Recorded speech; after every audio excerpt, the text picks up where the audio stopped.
Good morning, students. Welcome to the Manulo classes in the daily news analysis. Today is 26th of December 2023, and we are going to discuss today's important news and most of them, and I think all of are very important for your upcoming exams. So kindly have your pen and paper and have some notes. The first one news is Asian Development Bank. अभी Asian Development Bank has granted some loan to Tripura. It is around $100 million loan. So it becomes important for India. And now let's understand what is Asian Development Bank. The first one is it was established in 1966 and India is its founding member. कई बार ये question पूछ लिया जाता है कि India इसका member है या नहीं है और इंडिया इसका मेंबर तो है ही but one thing is more important that India is its founding member means India तभी से इसका मेंबर है जब इस बैंक का एस्टैब्लिशमेंट हुआ था और the most important point in this news is that India is the fourth largest shareholder of Asian Development Bank.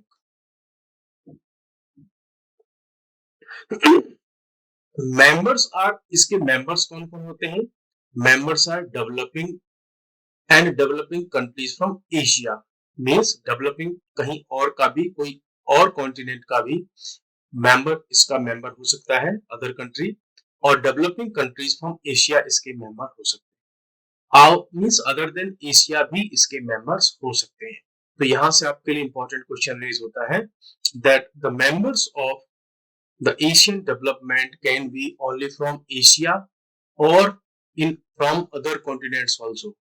So it becomes clear that members of the Asian Development Bank can be outside from Asia. अगर हम USA की बात करें तो USA and Japan are the largest share holders largest share holders कौन कौन से हैं first one is USA and second is Japan third rank is with China and fourth one is India.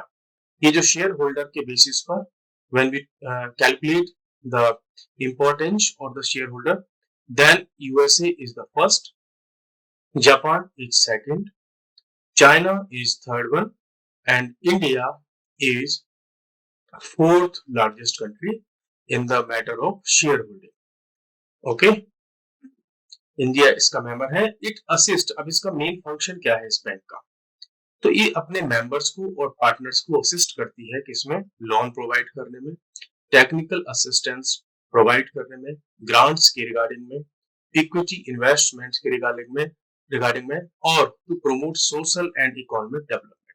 तो जो इसके मेंबर कंट्रीज होते हैं partners होते हैं the Asian development provide loans technical assistance grants equity और इसका अल्टीमेट पर्पज क्या है to promote social and economic development.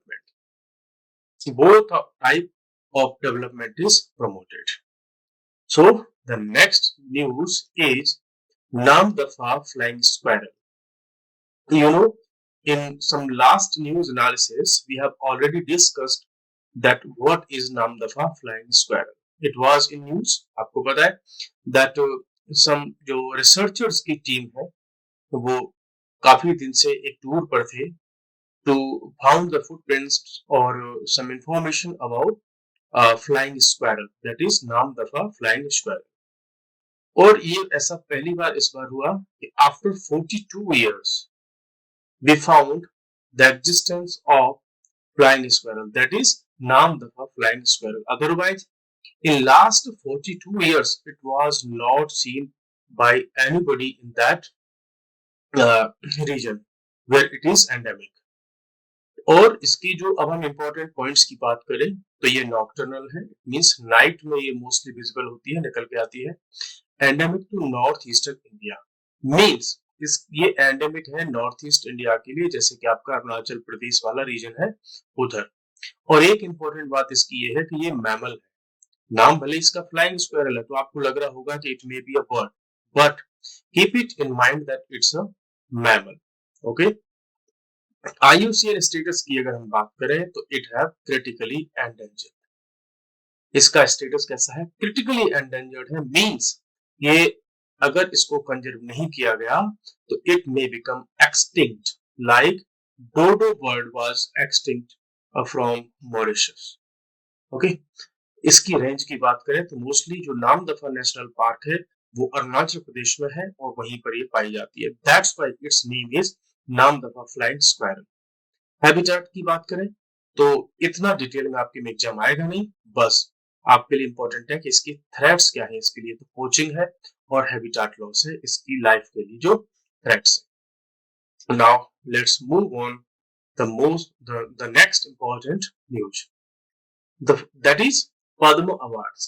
अभी कुछ जो स्पोर्ट्स पर्सन है उन्होंने पद्म अवार्ड्स को रिटर्न कर दिया है ना, गवर्नमेंट को रिटर्न कर रहे हैं।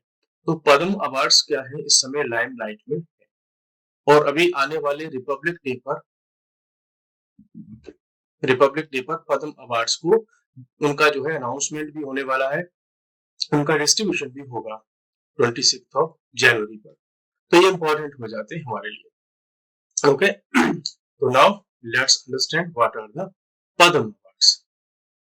If we talk about its basic overview, then Padma Awards are esteemed civilian honors. Means these are not military honors. So keep it in mind that it means Padma Awards are civilian honors in India. और इनका जो announcement होता है every Republic day पर होता है, और जैसे कि भारत रत्न होता है। जब पद्म अवार्ड्स का अनाउंसमेंट होता है उसके साथ में भारत रत्न का भी होता है, या हम ये कहें कि भारत रत्न के साथ साथ ही पद्म अवार्ड्स का भी अनाउंसमेंट होता है, और ये एनुअली होता है। मींस ऐसा नहीं है कि 2-3 इयर्स में बाई एनुअली या ट्राई एनुअली या उसके लेटर पीरियड में जो है इनको डिस्ट्रीब्यूशन या इनका अनाउंसमेंट होता हो, नहीं, इनका जो है एनुअली होता है। These awards recognize exceptional achievements को रिकॉग्नाइज करते हैं वेरियस फील्ड्स में। मींस इसके जो फील्ड्स हैं वो बहुत ज्यादा रेस्ट्रिक्टेड नहीं है कि मींस आपसे क्वेश्चन पूछ लिया जाए Padma awards are given in which field, तो इसकी कोई स्पेसिफिक क्राइटेरिया नहीं है। इनका मेन जो एम्फेसिस होता है कि पब्लिक सर्विस किसने की, कितनी की, ये इनका मेन फोकस होता है। So that's why public service can be done in various fields. It may involve sports, science, literature, okay, help of people, NGOs, advocacy. There are so many different things where Padma Awards can be awarded. Now next one is the total number of awards की अगर हम बात करें तो every year ये 120 से ज्यादा नहीं दिए जा सकते। हाँ, एक्सक्लूड करते हैं इसमें से हम पोस्थोमस और NRI, फॉरेनर, OCI, इनके लिए जो दिए जाते हैं वो डिफरेंट है। मींस ये 120 वो है जो एक तो पोस्थोमस नहीं है, मींस ये व्यक्ति जब अपनी लाइफ में ही इनको अचीव करता है। Posthumous awards are those which are given after the death of the concerned person. And 120 is the cap कि अलाइव पर्सन को ओनली 120 मैक्सिमम दिए जाएंगे। इनमें से एक्सक्लूड कर दिया जाता है किसको, जो NRI को दिए जाते हैं, फॉरेनर को दिए जाते हैं या OCI को दिए जाते हैं। Okay, so now move on next one. Importantly the Padma award does not confer a title, और हम कहें तो can not be utilised as a prefix और suffix to the recipient's name. Means जब हम बात करते हैं कि जैसे सपोज करो कि आप में से किसी को पद्म अवार्ड मिला, पद्म अवार्ड आपको मिला, then it does not mean that you can prefix your name, means आपका नाम है मान लीजिए मोहन, तो ऐसा नहीं है अब आपने अपने नाम के सामने आप लगाएंगे भारत रत्न मोहन, ये नहीं होगा।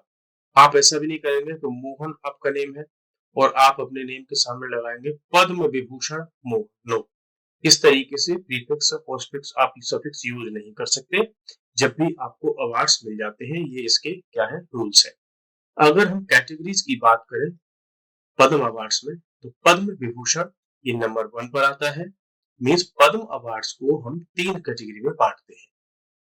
First one is Padma Vibhushan, it is the first one, highest, means Padma Vibhushan is the highest award in the series of Padma awards. Padma Bhushan, it is the second one, and Padma Shri is the third. Okay, so these are the three important awards which are given in Padma series. Okay, now इसके बारे में कुछ important points की अगर हम बात करें तो इनको हम क्लास में ज्यादा डिस्कस करेंगे। ये पॉइंट्स भी आपको जो है मिल जाएंगे बिकॉज बहुत ज्यादा लंबा वीडियो हमारा हो जाएगा, तो इनको हम क्लास में डिस्कस करने वाले हैं। If we talk about Bharat Ratna, तो भारत रत्न जो है इंडिया में highest civilian award. Miss military की अगर हम बात करें तो मिलिट्री में ये नहीं काउंट होता, ये सिविल सर्विसेज में, सिविल सर्विसेज मतलब का मतलब यहाँ यूपीएससी वगैरह नहीं है, मीन्स सिविलियन टाइप की जो सर्विसेज होती है उनमें ये अवार्ड बेस्ट किया जाता है और किसी भी व्यक्ति की एक्सेप्शनल सर्विसेज को इसमें जो है एक्नॉलेज किया जाता है। नेक्स्ट वन, अगर इसके एक इंपॉर्टेंट पॉइंट की बात करें तो ये डिफरेंट है किसी पद्म अवार्ड से। ओके, बिकॉज जो पद्म अवार्ड्स होते हैं वो एक कमेटी होती है और वो कमेटी रिकमेंडेशन करती है, लेकिन ये जो भारत रत्न अवार्ड है इसके लिए prime minister president of India को रिकमेंड करते हैं और फिर वहां से ये अनाउंस होता है। ठीक है, annual cap of Bharat Ratna award is limited to maximum of 3। ये इंपॉर्टेंट है आपके लिए कि if you talk about the maximum number of Bharat Ratna can be given in a single year, then it can be only 3, maximum 3। Okay, हाँ, next हम बात करते हैं कि ये न्यूज में है अभी बाब अल मंडप, इट्स अ स्टेट। अभी न्यूज में क्यों है, कंटेक्स्ट की हम बात कर लेते हैं। If we talk about its context, you know, the Houthis are the some terrorist groups from Oman, and they are consistently attacking the commercial vessels in the region of the coastal region of African continent and some regions of Indian Ocean and some regions of Red Sea. That's why this region becomes important. Okay, so ये रहा आपका, ये जो reason है इसको हम बोलते हैं स्टेट ऑफ बाब अल मंडप। ओके, गेट ऑफ टीयर का भी कहा जाता है इसको अरबिक लैंग्वेज में। तो ये वाले रीजन को हम क्या बोलते हैं, स्टेट बोलते हैं। कौन सी वाली, बाब अल मंडप की स्टेट। इसकी स्पेसिफिक पॉइंट क्या है, तो ये कनेक्ट करता है गल्फ ऑफ अदन को रेड सी से। अदर वर्ड में हम कह सकते हैं कि ये कनेक्ट करता है इंडियन ओशियन को रेड सी से। और भी हम इसको डिटेल में कह सकते हैं कि इंडियन सी कनेक्ट होता है बाब अल मंडप के थ्रू रेड सी होते हुए और यहाँ जाते हैं तो सुएज कनाल, और थोड़ा सा और जब हम ऊपर जाएंगे तो यहाँ से निकल करके हम पहुंच जाएंगे कहां पर, मेडिटेरियन सी में। तो रेड सी, बाब अल मंडप और गल्फ ऑफ अदन, यहाँ से होते हुए हम कहां पहुंच जाते हैं मेडिटेरेनियन सी में, जो कि यूरोप वाला रीजन है ऊपर। तो ये काफी इंपॉर्टेंट हो जाता है। Sometimes this kind of questions are asked in your examination. तो आप यहां देख लीजिए, ये हो गया आपका Arabian sea, it is part of Indian ocean. और इसी रीजन में हमको मिलता है गल्फ ऑफ अदन, और गल्फ ऑफ अदन से है हमारी क्या, बाब अल मंडप स्टेट, और वहां से फिर आपका रेड सी, और यहाँ से आपकी सुएज कैनाल। सुएज कैनाल जो है इजिप्ट होते हुए जाती है, तो ध्यान रखिएगा, कई बार पूछा गया है ये क्वेश्चन। यहीं पर आपको एक दो पॉइंट और हम बता देते हैं कि इस रीजन में ये कुछ कंट्रीज हैं जैसे कि Sudan, Eritrea, Ethiopia, Djibouti and Somalia. 1 2 3 4 5, ये 5 कंट्रीज हैं। इनको कहा जाता है हॉर्न ऑफ अफ्रीका। क्या कहा जाता है इनको, हॉर्न ऑफ अफ्रीका कहा जाता है। हिंदी में बोले तो अफ्रीका की सींग इनको कहा जाता है। तो इनको आप लर्न कर लीजिए। ये क्वेश्चन बहुत ज्यादा रिपीट हुआ है, many times it has been asked in various examinations, so you can learn it by a shortcut SEEDS।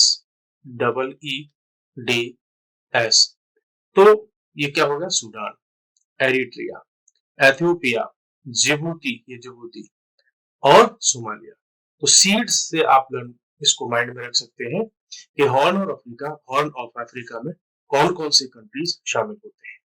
Okay, so let's have, देखो बाब अलमंडब स्ट्रेट जो है वो चौक पॉइंट है कहां पर, red sea and to the gulf of Aden, अभी जो हमने आपको दिखाया। और आगे बढ़ जाते हैं तो Indian ocean, it is located between Yemen on the Arabian peninsula और Djibouti Eritrea in horn of Africa.